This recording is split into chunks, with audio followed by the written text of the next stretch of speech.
I definitely remember exactly how we were told that Drake has cancer. The oncologist came in and said, I have some really tough news to share with you.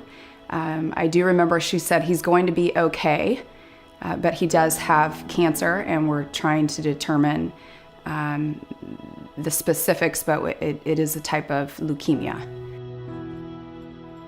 So as a pediatric oncologist, when we're faced with treating a child like Drake or any other child with cancer, our ultimate goal is to do whatever we can to use the medications at our disposal or the treatments at our disposal to cure that child. But it is a very heavy-handed approach. I mean, I'd like to use the analogy that this is like using a big hammer to treat everything across the board.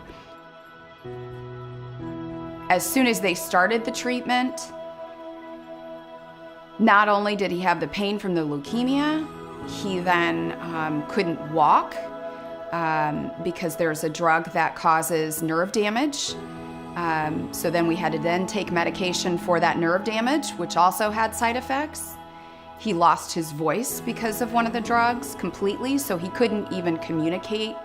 He couldn't do anything independently. So basically, he went from being a happy, rambunctious 3-year-old to that of an infant. And that's really scary. So the focus of my research really is in optimizing treatment of all children with cancer to optimize efficacy while minimizing the risk for severe or irreversible side effects in these children.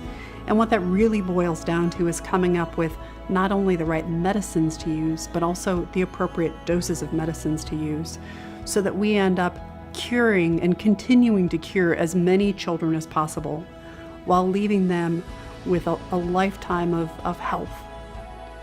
Day one is a day I will never forget, because that's when you see how many drugs they're receiving and all of the possible side effects.